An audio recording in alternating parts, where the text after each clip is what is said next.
I remember driving through the night down the middle of the road. It was late in the summer. I wish we could remember those nights with a better taste. Oh, ain't it strange how the memories age? And we're live. Zac Crook, what's going on? What's up, man? Thanks for joining me. It's such an early hour, 8:37 a.m. Of course, brother. We got our coffee. We're good to go. Early bird get worms. That's what they say, right? But yeah, man, thanks for joining me. We've been meaning to get this in the bank for a while, but now that you got a new song, Better Taste, out, I figured it was probably a good time for it. Yeah, dude. Thanks for having me on. As we're talking, it's what, 2 days? No, it's tomorrow. It's coming out. Yeah, so it comes out tomorrow. This will be out a little bit after that. Right. Yeah, tune comes out tomorrow. We worked on it. It's honestly the quickest turnaround we've ever done. But, Really? Yeah. So what's that time frame? This time last month, we were working. We made the song in 2 days. Okay. And then it is out tomorrow. Yeah. So month from start to finish, which is kind of crazy. So when you started this song, it was a month ago? Yeah. Wow. Yeah. That is really fast. It's really quick. What's the usual time frame for you?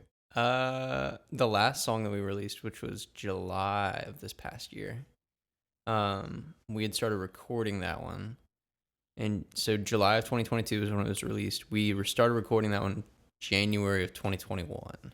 Oh, wow. Okay. So a lot longer. Yeah. And that one was written 3 years before that. Gotcha. Yeah. So that one's really old. How long does it usually take between when you write a song and then once you get into the studio and then once it releases? Because for me, it's been you write a song and then maybe depending on when you go and record, it might be a year after that. Yeah.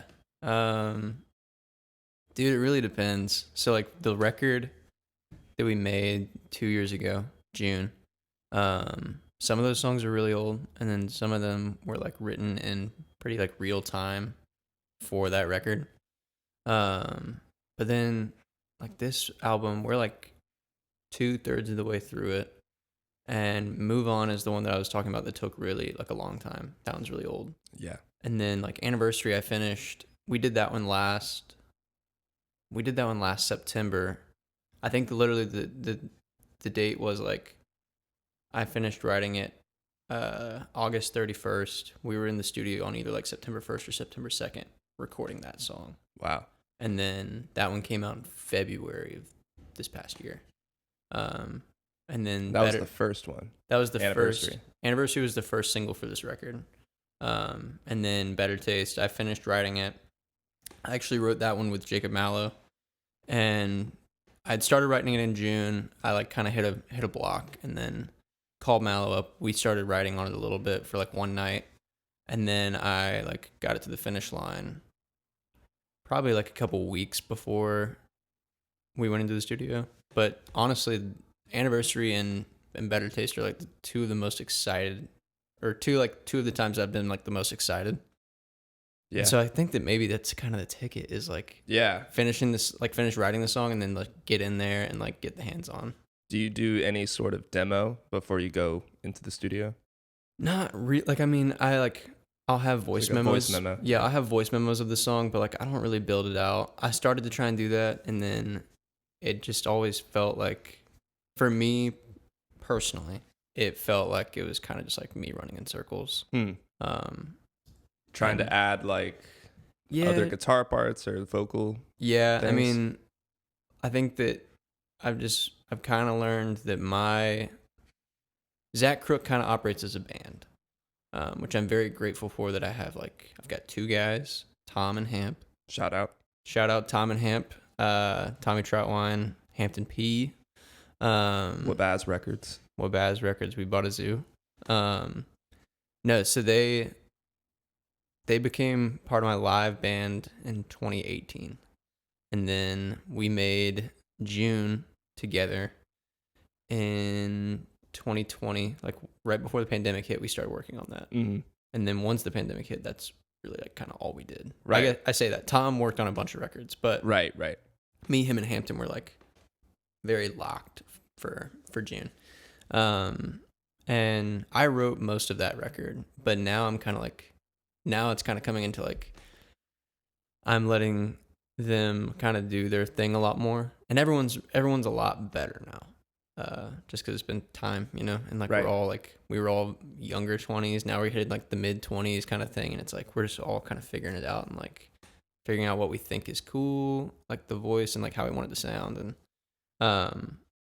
And after spending a lot of time with each other and knowing what each other think is cool, it's like a little bit easier than maybe that first album to lock into something that you know is going to be tight. Exactly. Yeah, it felt like June. This is kind of a shitty analogy, probably, but it feels like we were like going out for like a football team in high school, and June is like, all right, we're here to fucking try out, and then now it's like, oh, I know our like, okay, cool. Tom's quarterback, I'm safety, and like, it feels like we all have our different roles. You know the routes. Yeah, exactly. It's like we know what we're doing, because it's like, okay, cool. Tom is gonna handle like lead guitar parts, and if he doesn't come with it, then like, or if we don't need it, then I'll handle the guitars. But as soon as it gets like, if it needs to be thrashy, it's like, all right, cool. Tom's way better at this than I am. Tom can handle that, and like Tom will write that part. Mm-hmm. Hampton's starting to write chords for the songs, and so like that's what Hampton wrote, like the outro chords for Better Taste. Cool. And so, but mainly it's I'll write most of the words, and then I'll come in. Tom co-wrote Anniversary with me, actually. Oh wow, I didn't know that. Because I came into the studio and I was like, here's this song, and I like played it for him, and he was like, cool, we need to like make some sort of hook. And so then he and I kind of just like puzzle pieced it, and like, so I'm guessing that was Tom on like that spastic guitar at the end. Tom does that. Oh, for Better Taste? For Better Taste. Yeah, dude, that was Tom. Yeah, what inspired that idea? Because it's so like perfect for that moment. It feels like it's all leading up to this like almost anxiety attack. Dude, that one's funny. Me and Tom were in the car yesterday. I think I told you briefly yesterday, like I hit the point where, and it happens about a month after I finish a song, I'll listen to it. I'll like beat it to death in my car, where like I'm listening to it. I'm like, this shit is sick.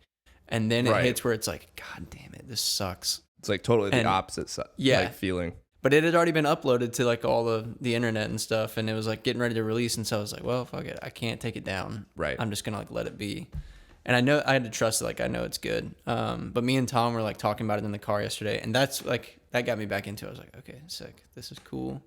But we were talking about that guitar part because it doesn't make any sense. And I think he legitimately took like one pass at it. I think maybe two, but most of that is like, I was sitting on the ground. He was going through my rig into H3000, and he was using the mini Strat. Oh, sick! For those of you who are listening, I bought a Squier mini Stratocaster that was pretty garb, and then I put like $500 into it for like new pickups and tuners and stuff, and now it kind of rips. It's sick, and it's pink. It's pink, and it's very small. It looks like a toy. That's awesome. But Tom was going through mini Strat through my rig into like H3000, and so I was just sitting on the ground fucking around with the pedals, and he had the H3000 on some whack setting, and then that's his rack. Yeah. And so then he was just playing really weird shit, and that's actually, there's like a weird like bouncy noise that goes right before like the drop of that song. What is that? That's you can actually hear it. He literally just like spliced a part of that crazy like thrash solo and just put it right there. But like that's in the middle of the thrash solo. But it's so funny. It's like, it's almost like this cartoonish, like, dude, boing, boing, boing. It is really weird. And I was kind of like, I felt weird about it at first. And that's kind of the thing when I was saying like, we all have our roles. Like my role in our I don't know, not three-way. Three-way is a weird thing to say. Threesome. How about that? And our threesome. My role is that I'm the one that's like, no. I'm the guy. I'm like, you're the gatekeeper. I feel like the mother a little bit, where I'm like, no. And so, that was put in there, and I was like, I don't know, man. Like we have another song on the album that hasn't come out yet, and like we put a glitch in that because Hampton's just been like on a really big like Deaton kick. And so he was like, dude, let's put a fucking glitch in it. And then So it's like, brrr, and I was like pretty anti that, and I've come around to that. And then the boing, I was pretty anti, and then I came around to it. I was like, okay, this is cool. I asked them, I was like, do you get after we let it sit for like a week? I was like, we only mixed it once, also, which was kind of crazy. Huh. But I like sat down, me and Tom, to mix it, and I was like, do you think we need to change that noise? And he was like, hell no. And I was like, all right, like, dude. Okay, I was like, I'm not gonna die on this hill. I think it's cool. I think it's kind of comical, but were you nervous about how people would think about it, or did you just think it was like not you? Like, dude, what was the concern? That's the thing. I'm kind of like trying to figure that out. I don't think it was so much of like, thankfully, most of the, and there's exceptions to this, but most of the time with music these days, I am more worried about impressing myself than impressing other people. Like if I think the shit that we're doing is cool, then I'm like, you know what, it might not like hit, but it's what I want to be doing, and so I think that's cool. But I think for that specific situation, I think I just couldn't wrap my head around it. I was like, this sounds silly. But then I was like, you know what, like, fuck it, it's cool, whatever. The whole character of the song shifts after like that part in the song, and so I don't really know. Tom was like, dude, that's what needs to happen. I was like, all right, dude, whatever. It is a pretty wild transition, but I never thought it was, especially after hearing it a few times now, it doesn't feel out of place. I mean, it certainly is kind of shocking in a way. Yeah. But in a good way, because then right after that, it goes into that drop beat. Yeah. Whatever you call that. The break beat type shit. Yeah, the break beat. Yeah. But it is important, I've noticed, when you do have those feelings of like, oh God, is this really going to work, to take a week off from hearing it. And you never know. I mean, there's been times in a song, like I have this one thing that when I was working with Kevin in Philly, he like did this like little lick, and we were both like, we'll take it out later. And then we heard it so many times in the song, it just became part of it. And then we took it out, and it didn't sound like the song anymore. So we put it back in. And then it's weird how things like make their way into your song. It is weird. If they stick around for long enough, they're kind of in, you know? Right. It's like they're part of the family now. You can't kick them out. So what was like maybe some of the challenges of creating this particular song that maybe you didn't have to deal with other ones, or maybe with this new album, some challenges that weren't as much of a problem with June? Yeah. It's interesting. So this song was kind of like, it felt like it was the easiest thing that we've done in a while. I say that. Looking back, it feels easy. I think in the moment we couldn't really figure out. I had written it as a pretty straight R&B song. And that's kind of the thing, is we also, the three of us, have very different tastes and like influences on our music. And mine is like very like, I listen to a lot of R&B. I listen to a bit of hip hop, and then like I listen to like pop music and country music. And Tom listens to like emo rock. Tom has a pretty wide palette at this point, just from like producing and stuff. Right. And I mean, he probably appreciates music on a whole different level than I do. But he comes from like the rock universe, and then Hampton's like into like weird shit, like not quite hyperpop, but like he like fucks around a little bit with like hyperpop type stuff and like funk and like, I don't know, any of like the crazy stuff that he sends, like anything that Hampton sends me is like a little bit like out of left field, but it's really cool. And it's really helped him get like really good at that, like the heady stuff. Right. And so I wrote it as like an R&B song, and then I bring it into the studio to people who don't listen to R&B. And I was like, here's what I'm thinking. And they're like, no, dude, you're singing too much. And I was like, shit, man. But I was like, I want it. But then, so we like cut things like that where it's like, Tom's like, no, this needs to, like, you need to just like cut the word here and stuff like this. And so I have to like, every time we do this, I have to like reacclimate myself, be like, let it go, Zach. It's going to be fine. Right. Like, this is a team sport, you know? And so that happened again. So that's always like something that I have to figure out mentally, where I'm like, dude, this hill is not worth dying on. Just like trust the process, and like you're not trying to make songs that you like listen to. You're trying to make shit that like you think is interesting. And so like we're blending a lot of different things, or at least we're trying to. That sounds pretentious. That we're like, yeah, we're doing some shit that no one's ever done. That's revolutionary. That's not true. Simply not true. We're just trying to. Everybody's always taken bits and pieces of things that already exist to make something slightly newer. Yeah. And that's the hope, is that we have like weird enough influences, the three of us separately, that we can bring something together and make something cool. Yeah. And something that's like approachable, I guess, but cool.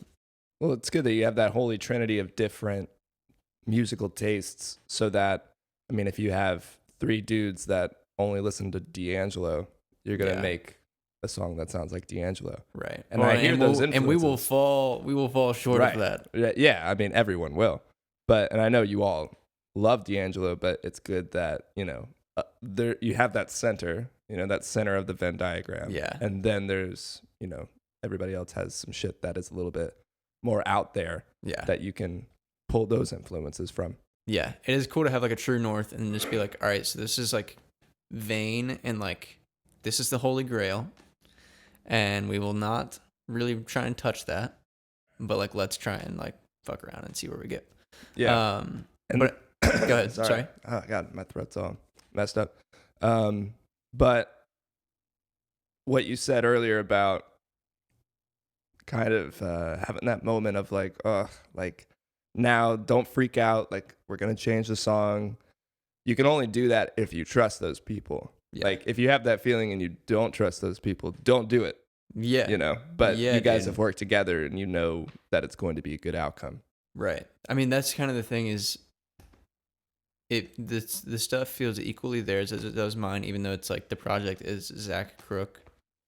And so I kind of have to like remind myself of like, these guys care sometimes more than I do. And like trusting like that alone, where it's like, all right, cool. They're not just going to like, this isn't just like a field day for them. It's like, right. We're trying to like make some shit that's like we all are like proud of, and something that we think is cool, and like trying to do something new.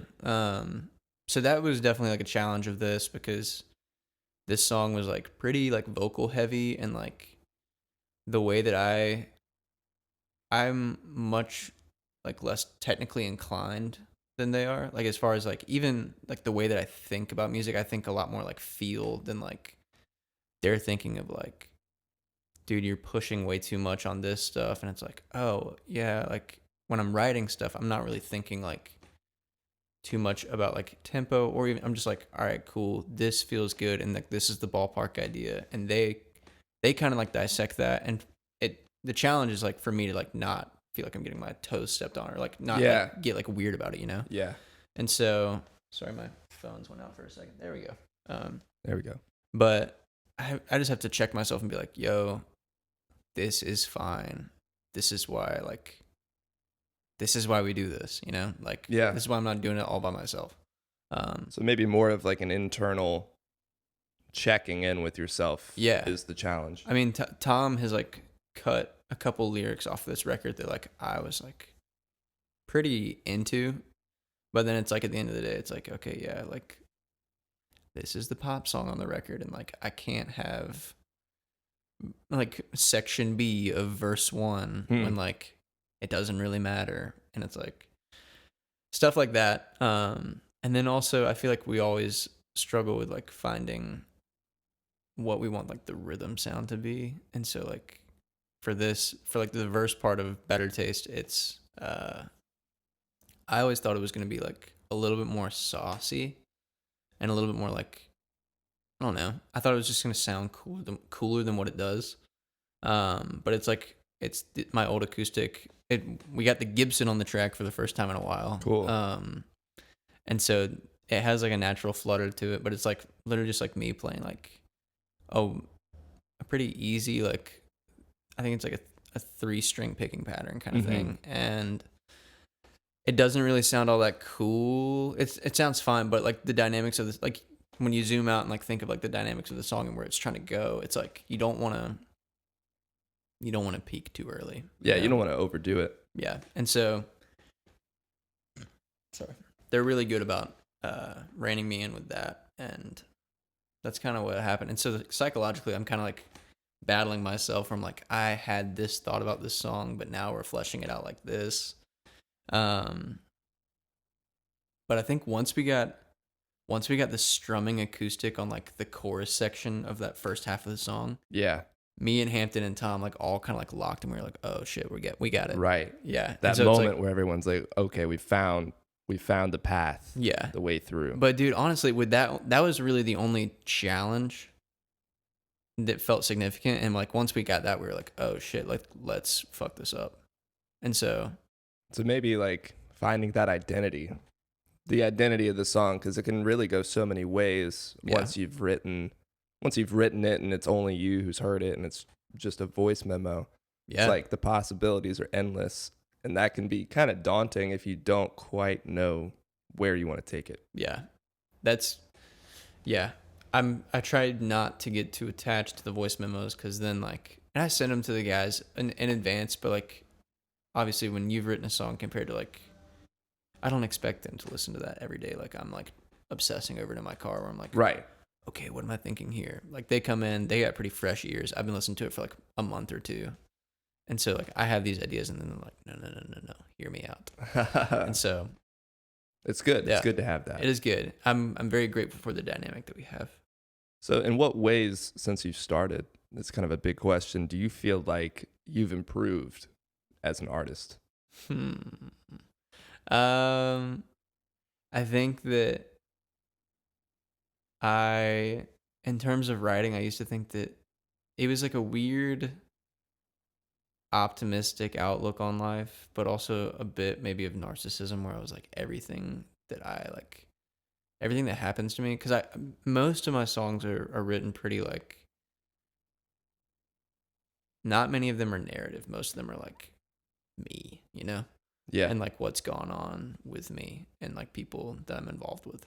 And so I think that I used to like look through the lens of like, everything that I like do or say matters, and I'm going to write this stuff. And that was fun as like a 18, 19-year-old, because I was like writing about like the good parts of life and stuff. And like, I was pretty into capturing that, even though like looking back, it's like, oh, this is like silly. But I kind of, honestly, I look back and like smile at the kid that was me, where I'm like, you know, naive little child. I think you were like not happier. It was like, it's a different thing, but I was like, man, you know, at least you were like not worried about like I look back and I'm like, that's silly and like kind of lame. But like me then was just like stoked about playing music. Yeah. And I still kind of feel that way, where I'm like, I'm just stoked to be playing, you know? But my lens is a little bit more cynical now, and I'm like, I think a lot more shit is lame now. Which is kind of a bummer, and like I tried like not to be an ass about it, but the things, and it's I feel like I'm a lot more myself now. It felt like going into music, I was very into like middle school, early high school. I was like pretty into an array of things, that being R&B, and like growing up on like D'Angelo, Music Soul Child. Like I liked. Dude, my favorite artist in like 6th grade was Chris Brown. Nice. Thought he was so sick. Nothing problematic about that. I don't condone Chris Brown's actions. His songs are hits. Yeah, disclaimer. But I like grew up on that stuff, and then culturally, like who I was around when I was graduating high school was like very into like the suburban pop, like Nashville crowd. And honestly, that's what like made me start like think about playing music. So I'm very grateful for that in retrospect. But all those guys are like really like just like normal dudes, which is a really cool thing. But like normal dude also, I think that I like took that too far and like was like trying to like really hard to be that, and like kind of suppressing like my actual like wants and opinions of music. And I was more of like, oh, I should be like this type of guy that like appeals to this type of people. And really, really leaned into that. And that's like what it felt like my first record or my first EP was, where it was like me trying to write like certain songs rather than like trying to write like what I wanted to write. And then once something kind of switched. It was like middle of the pandemic where I was like, I wrote a song called Same Time. We started recording that one before the pandemic.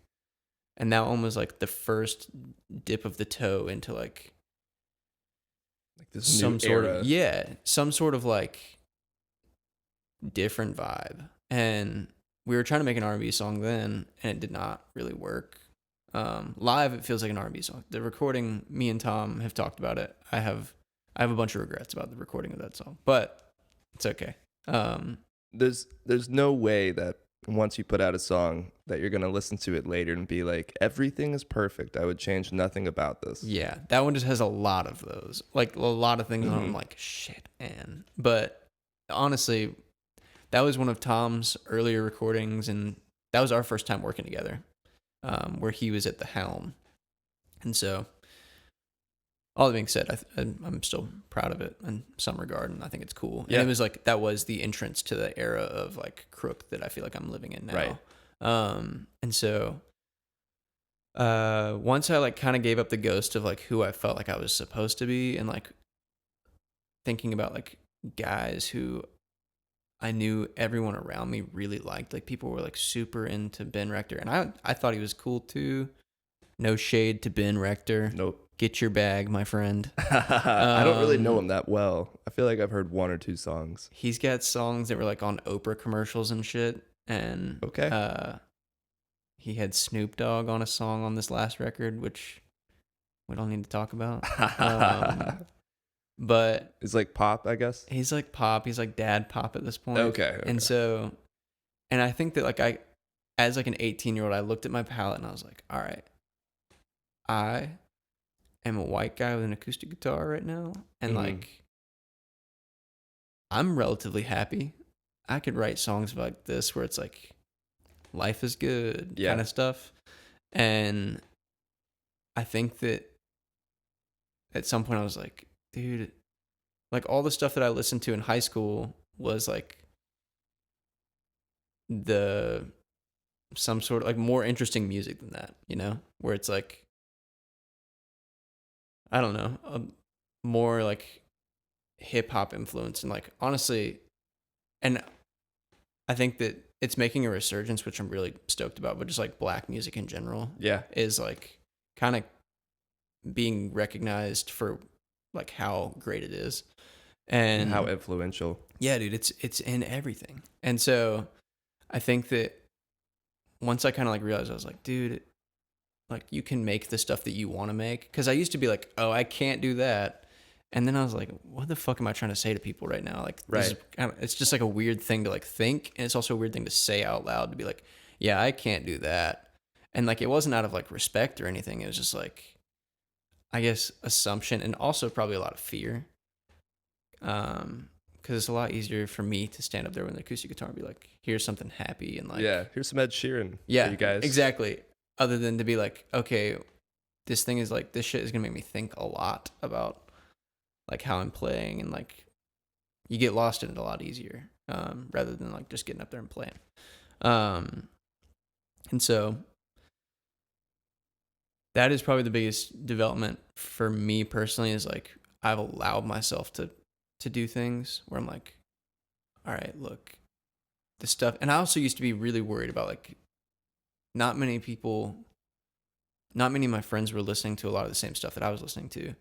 And so when I would show them stuff, if it was like something that I thought was cool, they would not be super into it. And so I'd be like, oh yeah, you're right. You mentally clock that. Yeah, I was for like later. And so the more like comfortable I've become with like that being a thing, like maybe people aren't going to get it, or like people aren't going to like it that much, but like if I'm into it, that's great. That has become more and more of a thing, and like that has honestly helped me so much. But then also the dynamic of Hampton and Tom with me has been huge. Yeah. They were like the studio players on my records for a while, and then Tom produced same time, which became the first single off of June, and then we've worked on basically everything since then. Andrew, my friend Andrew Wong, he did a song called "You Wouldn't Know" that was on June, and we were living together at the time. He had a studio in our house, and he had done a lot of my stuff previously, and so that was really cool, and that was honestly really fun because I had worked on a couple songs with Tom, and we had kind of established this new direction of like whatever we're doing. Right. Yeah. And then Andrew was like, "Whoa, I didn't know you like kind of wanted to do this," because Andrew had done like the weird disc golf songs and shit with me. Disc golf and disc golf rock, and so Andrew was like, "Oh shit, this is cool. I would love to work on one of these." And so we worked on "You Wouldn't Know" together, and that one ended up being the song from that record that popped, which was cool. Yeah.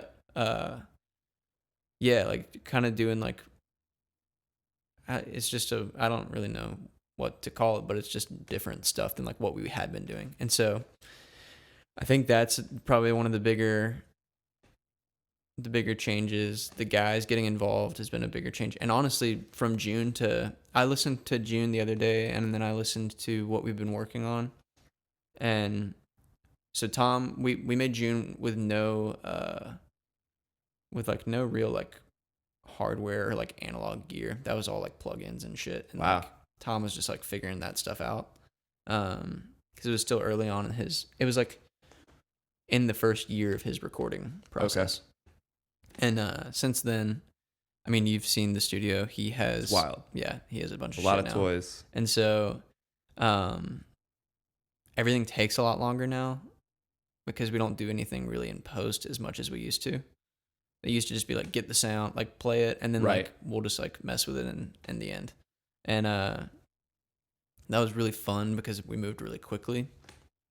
And this record's taken a lot longer because like literally we get in the studio and like you're tweaking the sound before you record it.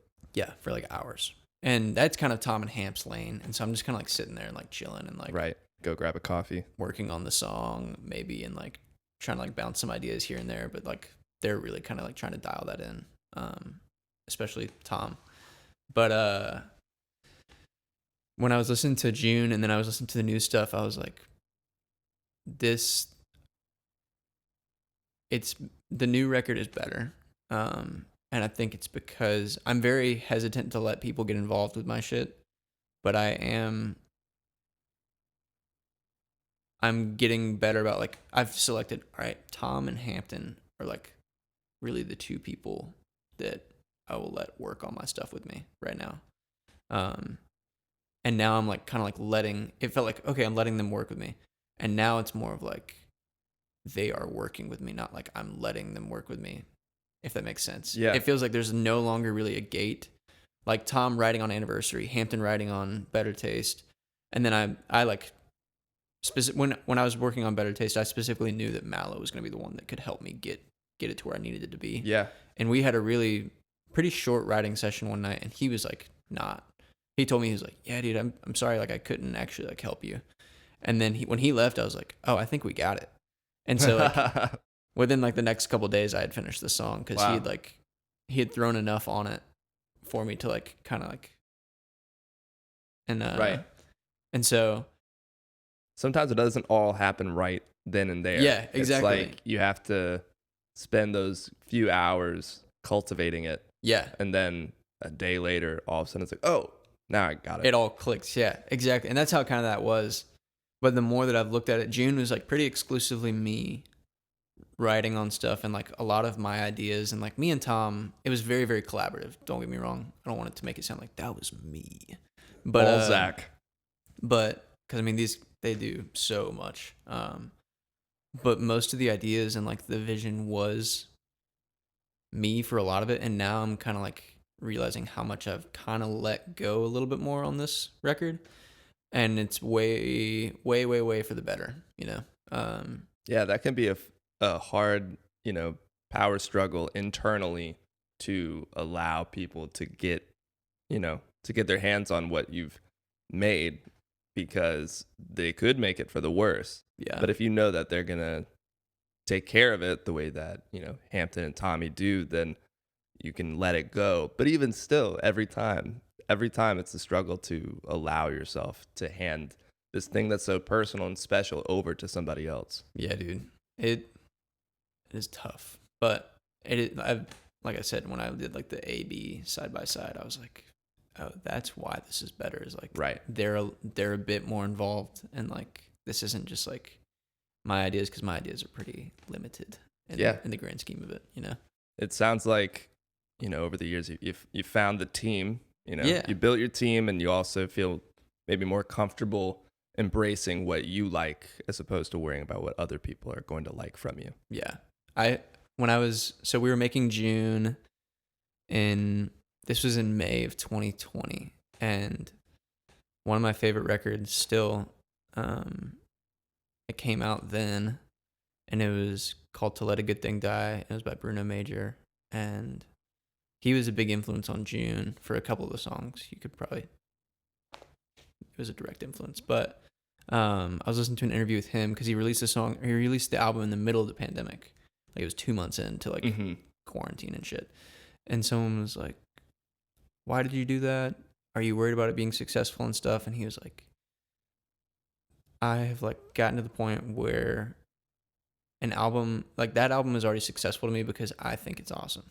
Like he's like, I think all that shit is really cool. He was like, and so for me, like the battle is won.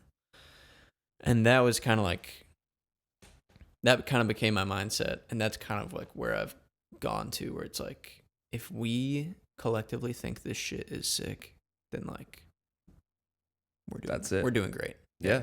Like not everyone's going to like it. Not everyone's going to get it. There's not much to get. There's not like a, right. But, I think that like that was kind of a helpful turning point. Yeah. And like my psyche towards music, where I'm like, oh yeah, this isn't like, I don't need to just like try and like make it. Right. I just like want to impress yourself. Yeah. Honestly, it's like, if I think this shit is sick, then like I am winning. Yeah. It's funny how that you go through phases. Once you learn that, it's not like every time after that you feel that feeling. Like when you start out, it seems like you'll write that one thing that you think is sick, and then it only takes showing it to one person who doesn't give that immediate like fuck yeah feeling that you're like, oh, and then you kind of crawl back in that shell a little bit. Yeah. Gradually you come back, and then it's just like this sine wave of going up and down. And sometimes those are good things when you get checked like that, because you're like, oh yeah, dude, not everything that I do turns to gold. Right. Like you're like, oh shit, this was a bad idea. Yeah, that is its own valuable lesson. Yeah. And then you take the things that were cool from that and you apply it to the next, and then you ditch the stuff that didn't quite work. Yeah, dog.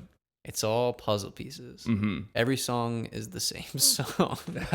Yeah. We're all just recreating the same thing. Yeah. You're just trying to mix and match. Yeah. I do want to bring up the shirts. Super cool, badass. Yes. So if you're in Athens and you need band tees, hit up Zach. Hit me the fuck up. They're awesome. What made you want to start doing this? I think I like to think of myself as a relatively funny person, and like the way that I think that it's kind of niche. It's not like, I think a lot of shit is really silly. And so I started thinking about that all with like clothes and stuff. And like we have a song on the new record called Shark Attack Christ Air. It used to be called Jesus Christ, but then Tom made me change it. Come on, Tom. He thought it was problematic. I like yours, or this new one, a lot better. Maybe it's because I know. Oh no, I mean Jesus Christ, Shark Attack. What is it? Shark Attack Christ Air. Shark Attack Christ Hell yeah, Air. dude. Yeah, that's good. So I play a lot of Tony Hawk's Underground, and I have my PS2 hooked up in our living room, and I like thought about that one, and I was like, oh, this would be like so funny to like fucking put on a shirt, and thought about like my character that looks like me, and like the combo like text at the bottom, and I was like, oh, that'd be funny.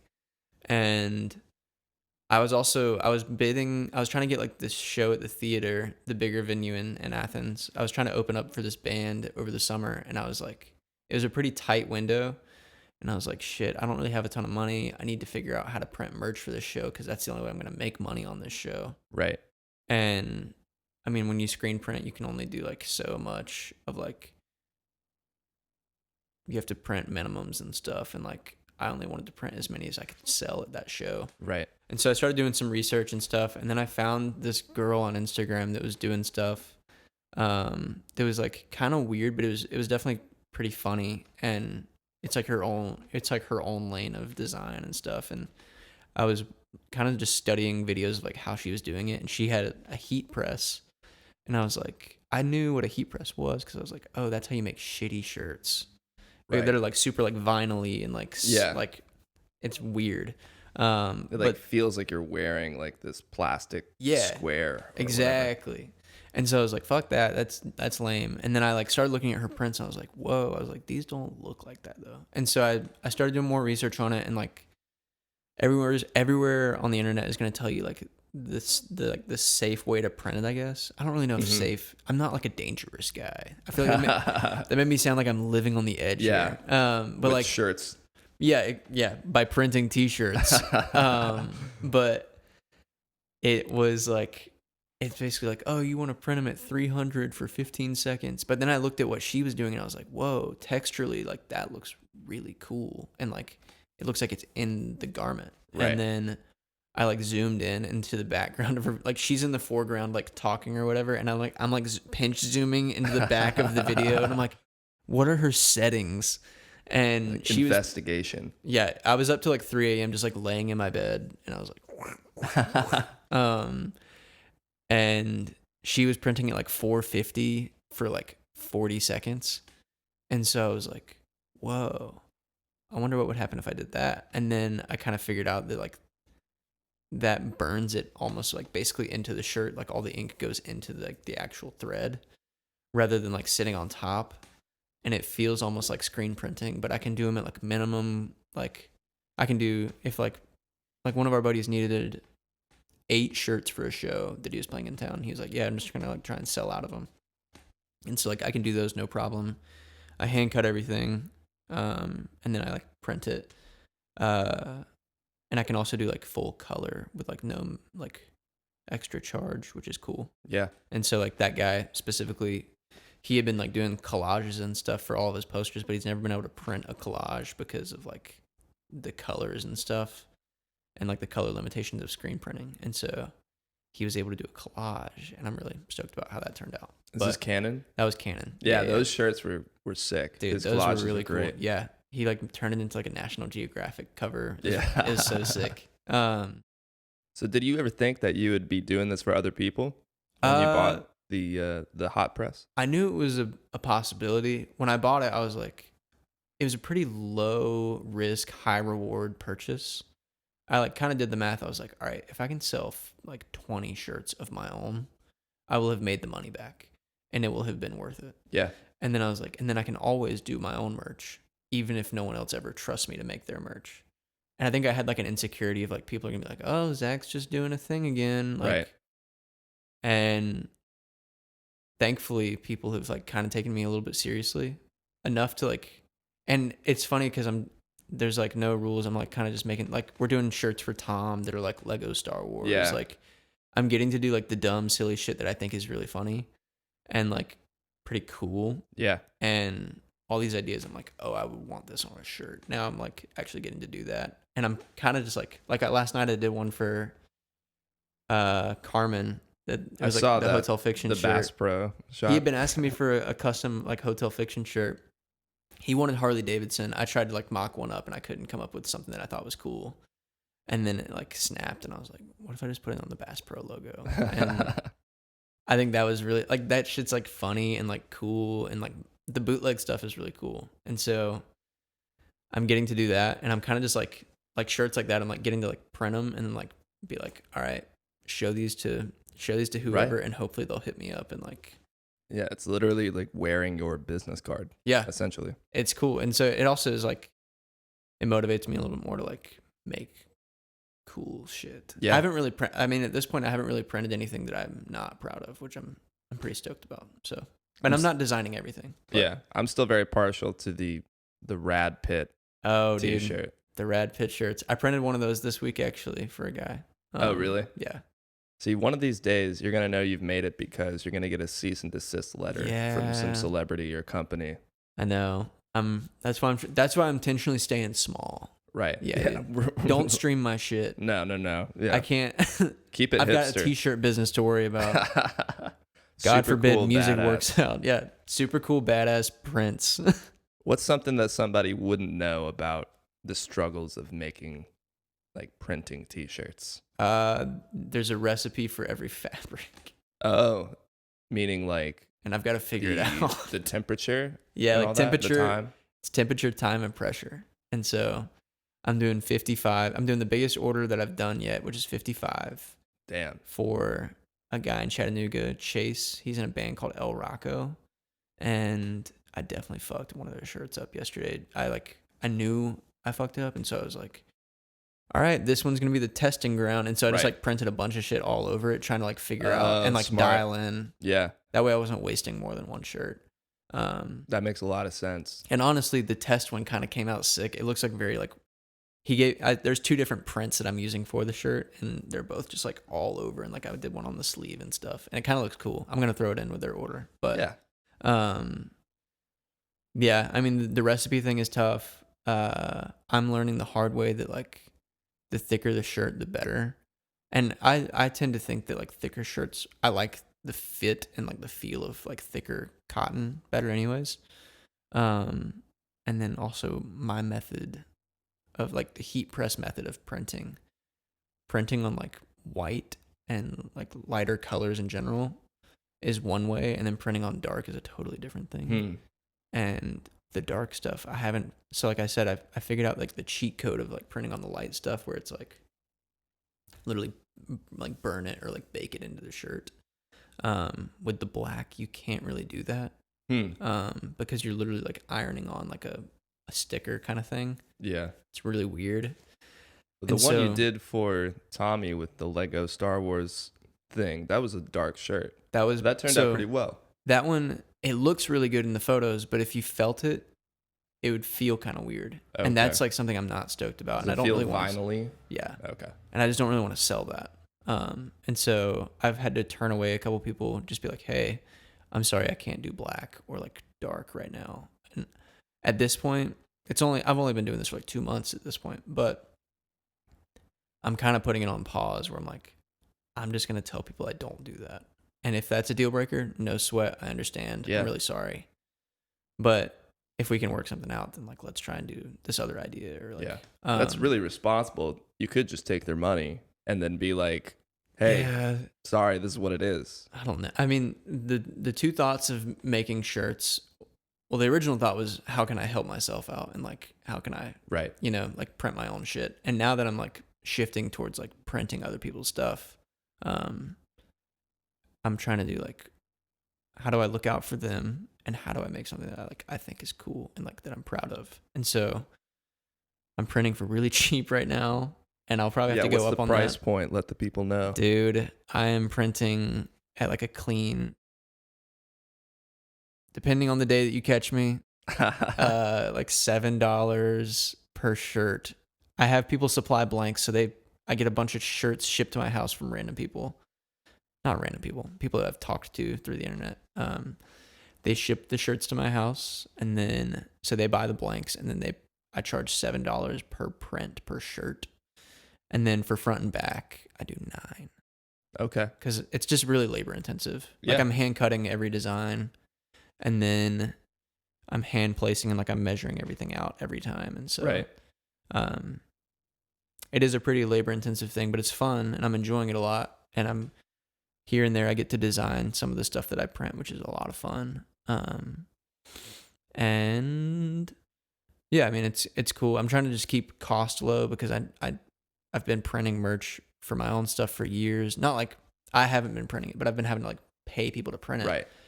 And so I know the parts that suck, which is like, dude, I don't have the money to print 50 shirts right now, or like, I want to do multiple colors, but they're like, yo, it's $25 extra per color, and like you can only do 3, and it's like, dude, but this image has a bunch. And so I've been really stoked about how that stuff turned out. Like I can do low quantity and I can do full color, and you control the whole process. And so I mean, I'm just trying to like be a solution for people who like maybe can't afford to do like, and it's really like I had someone hit me up. They needed like 3 custom shirts for this weekend, and they hit me up on Monday maybe, and they needed them by Sunday, and I'm gonna like turn those around really easily. Yeah. And I had to design that stuff too. But then, do you charge more for you to design it?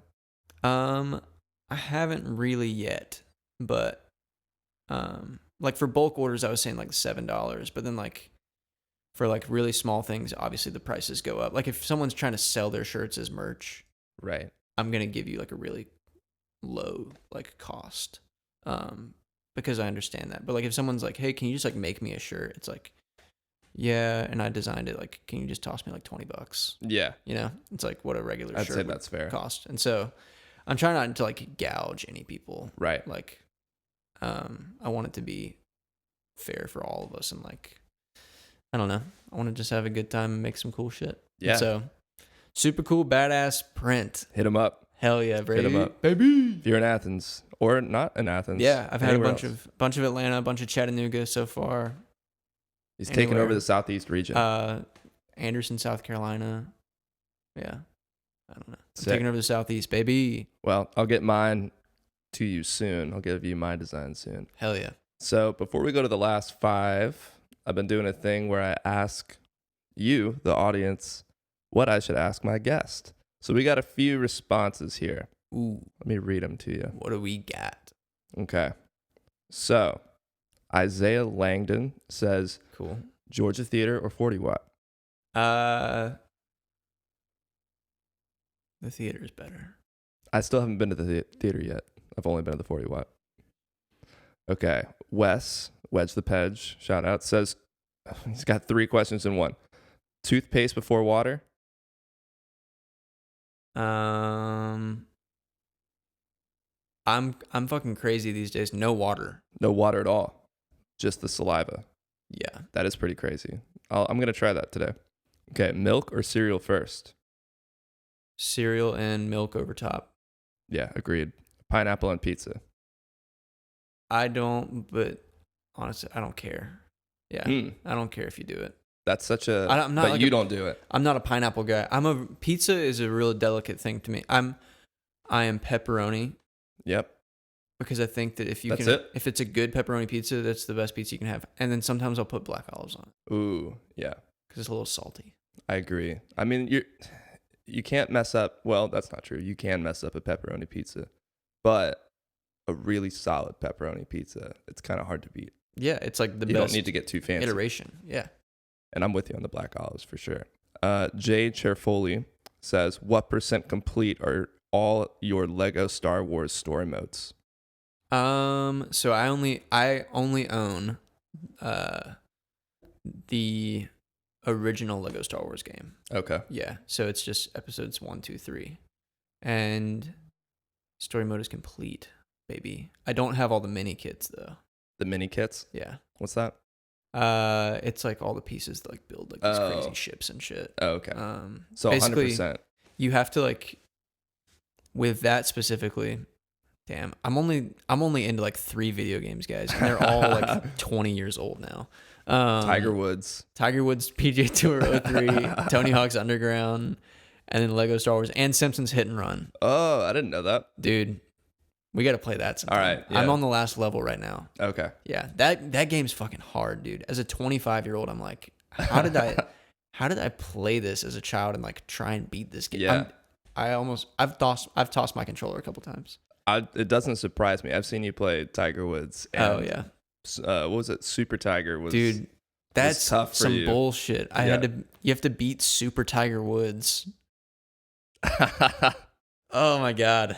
He was good. I'm stressed thinking about it. 2 weeks. I beat him though. I beat that motherfucker. Yeah, we were all watching. It was kind of a monumental moment. It was huge. I didn't cry though. I think Only for because we were there. theatrics, I wanted to cry. Yeah. I wanted to give you guys a show. Well, we were filming it too because we knew it was coming. I did it. I made it. My Tiger Woods 03 Crime Dog, CRYMDOG, Crime Dog. All right, last question here. Spencer Thomas says, "What's your biggest pet peeve about living with me?" Ooh. Be careful with this one. Dude, I'll say it. Parker's very easy to live with.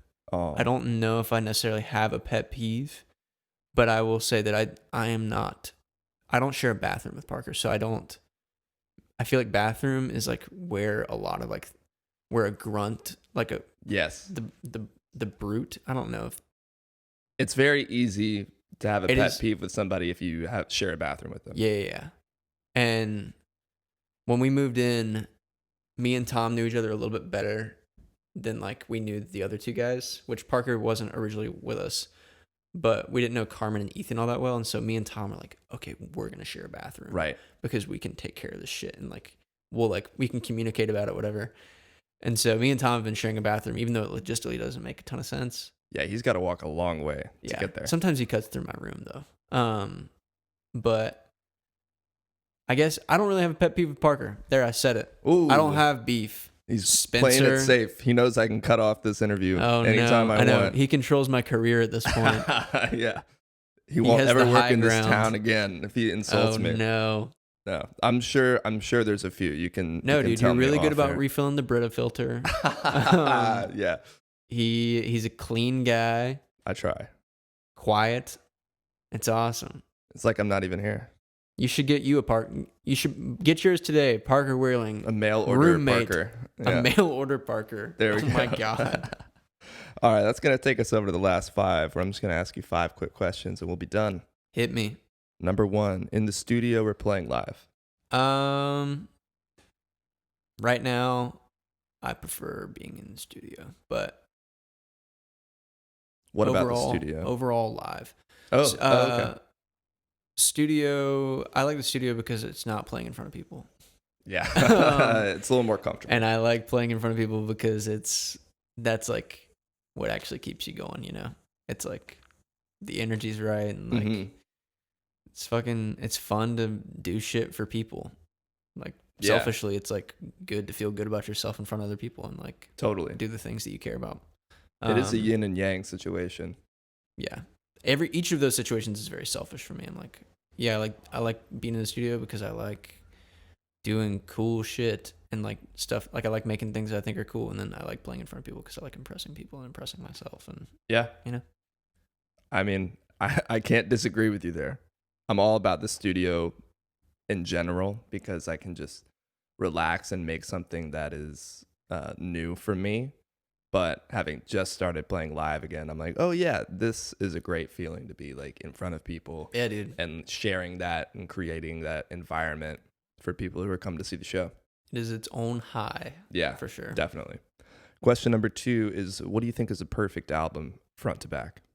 Front to back, perfect album. No skips. No skips.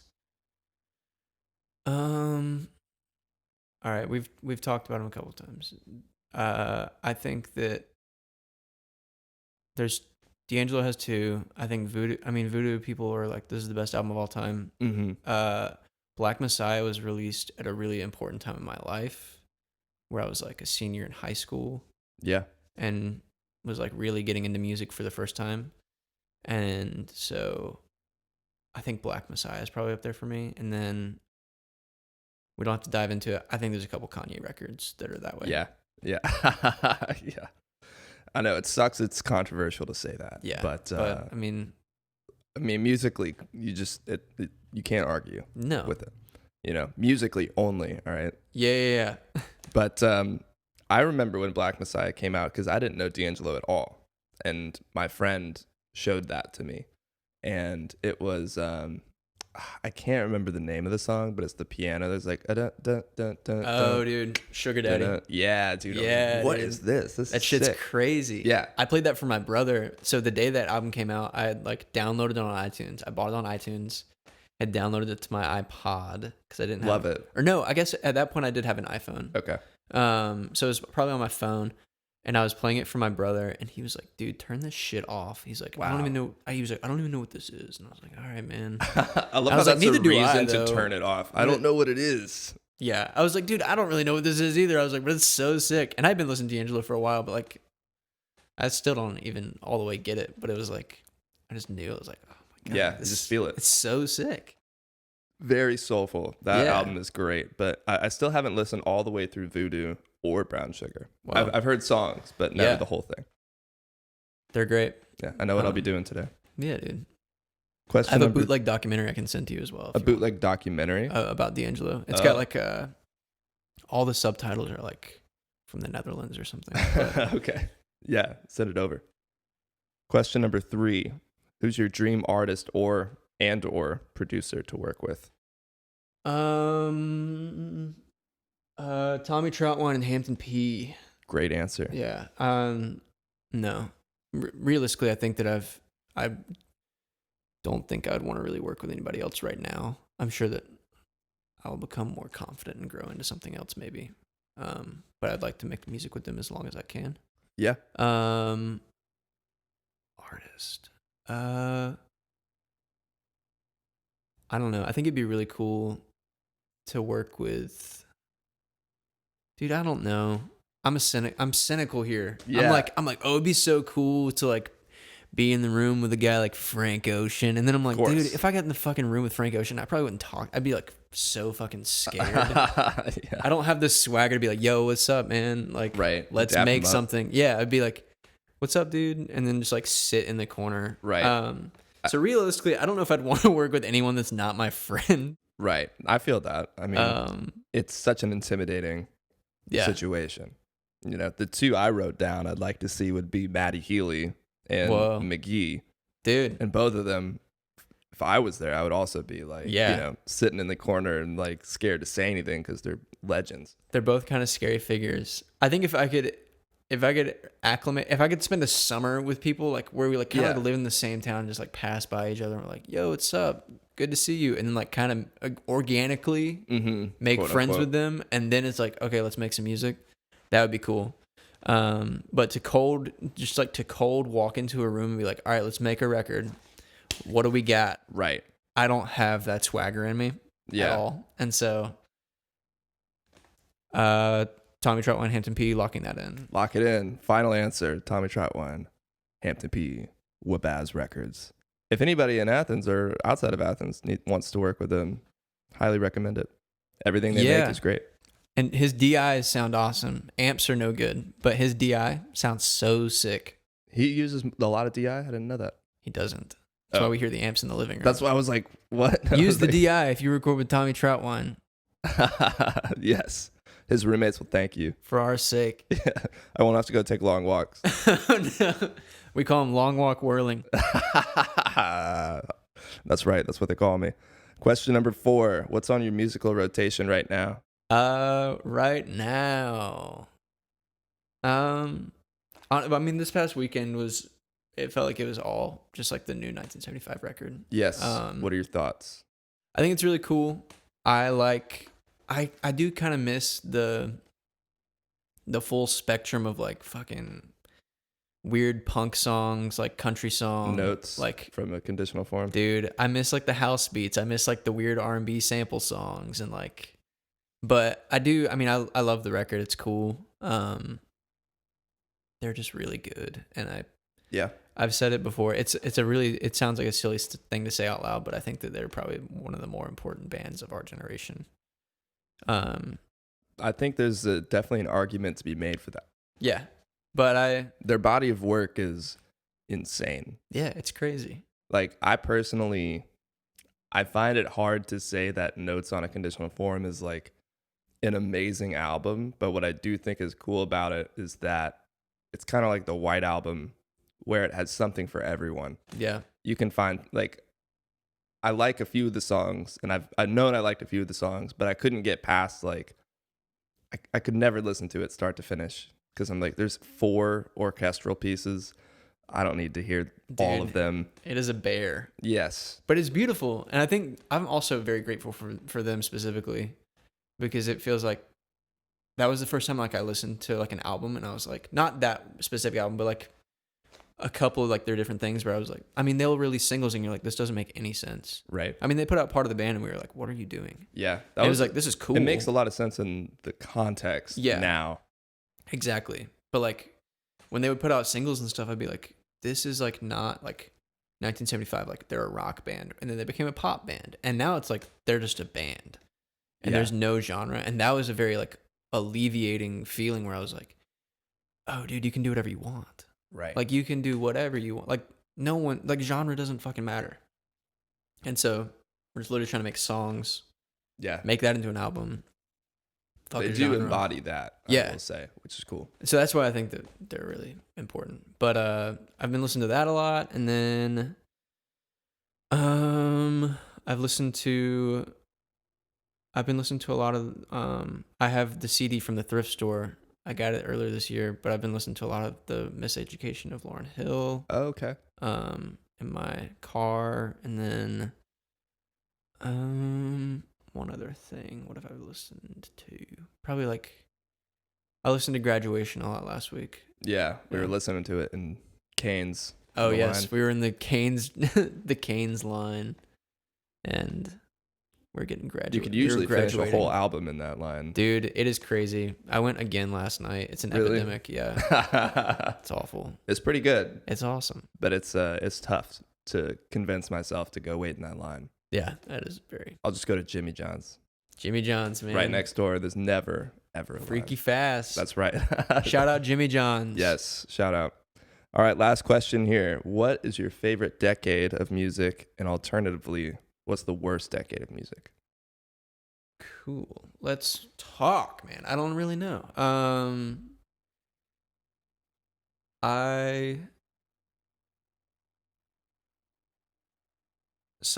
Because I guess it's all that I've been alive for. Some of my favorite shit. It's all like 90s, 2000s, 2010. Like since I've been alive, I've listened to a lot of like the music, but I didn't. Growing up, my parents were never into music really. And so I didn't like inherit really anything from them. Mm-hmm. So stuff that like predated me, I've had to like really kind of go back and find for myself. And best era, dude, I don't know. Best era. I think that like for pop music, like the 2000s probably, and for country music 2000s for sure, I think. But that's also probably very biased based on like my nostalgia and shit. It's hard to shake that, you know? Yeah. But then like I think that like one of my favorite bands is Steely Dan, and like the shit that they did in like 60s, 70s, it's so sick. Or I guess maybe that was like, I don't even know if they were making it in the 60s. I think it may have been just I early think it was 70s. 70s. I think 71 may have been like the first record or yeah. something. But like 70s, 80s. Randy Newman, I like Randy Newman a lot. And that was like, I guess, but those didn't, I guess, to us now, it's like those guys are huge. And like Steely Dan's big, Randy Newman's big. But like, I don't know if they necessarily were back then. I think Steely Dan may have been. But I don't think Randy Newman ever really got much recognition until he started doing Toy Story. a lot of like the soundtracks for different Pixar and Disney stuff. It's funny to think that he had a whole ass career before that. Dude, yeah. And it's like those songs, he's one of the best songwriters I've ever heard. Yeah. So I don't know. I think that some of that stuff, I guess that would be 70s. I think 70s stuff is really cool. I don't know, dude. I think of music a lot less in decades and a lot more in like artists. Yeah. But for the sake of it, I think that 2000s and let's say the 70s are my favorites. And then I think that, I don't know, dude. Who's bad? 2010s country was really bad. Yeah, it was. 2010s country, Jason Aldean, all that shit was real tough. Florida Georgia Line. Yeah, Florida Georgia Line. That's probably my least favorite era of music is 2010s country. But really just specific to country. I guess. I mean, I like some of the 2010s pop. Honestly, like, I think that the thing about 2010s is that's all 1975. There's nothing before that. Yeah, but I don't think of them in like pop radio. Like, I don't know. That's the thing, is like there's exceptions to every decade. Of course, yeah. There's gonna be good stuff and terrible stuff in every decade. Yeah.